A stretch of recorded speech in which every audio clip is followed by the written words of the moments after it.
My job as a person on the planet is to try to leave it better than when I got here, or at least uh, create some stimulation around the ideas of how we can raise our consciousness as a whole group of people on the planet. And August's plays do that.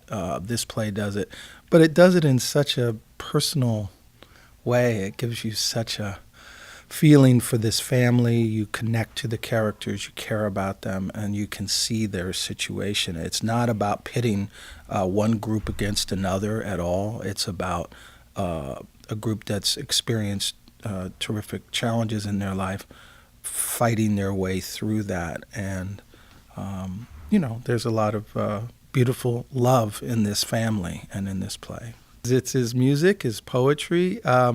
He is a poet first, and a playwright blooming out of that poetry. And one could say the same of Shakespeare, and dealing with issues that move to a much larger idea of humanity and of the human condition. And he finds a way through comic and dramatic elements to really tap us into themes that are the big themes of life. There's been two decades of African American actors that have been seen by this country, not only on Broadway, but in numerous theaters across the country, who would have never been seen, who would have never really risen to the level of consciousness in many other theater artists' minds or in the public's minds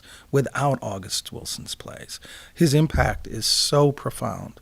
I feel very strongly right now in America is an incredibly relevant story to be telling about African American men and the continued suppression of their aspirations and opportunities, and the continued sort of rising up of white supremacy in America just makes this play, which some people, a few years ago might have felt like, well, okay, it's an important historical play, but these issues are alive and well, unfortunately, in America. And the play is just, it is really deep. And I think I knew this before, but I've just truly come to understand more and more how Troy is really about duty and about honoring his family, and that everything he does is what he thinks is the best for that. He's not an egotist and a narcissist. He really is a guy trying to do his best.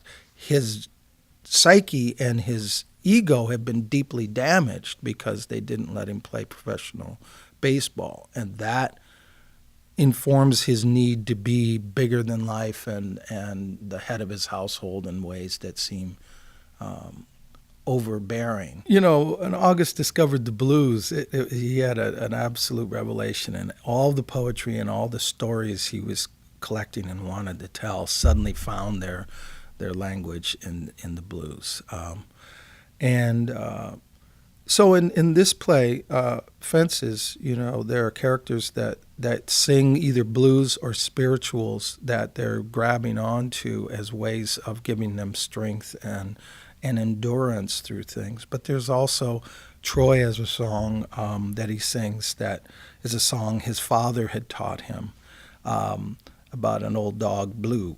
And then he has taught that song to Corey, and he ends up teaching it to his daughter by the end of the play. And the passing on of that song is actually what leads to the reconciliations that are, going to occur finally. So it's a thread of ancestry, connection, it's a touchstone. It's a touchstone for the characters, the blues. Working with Michael Keck as my, my music director, my sound designer, and now playing Gabriel in this production is quite an extraordinary journey that Michael and I have been on. We've done, I think, 6 August Wilson plays together.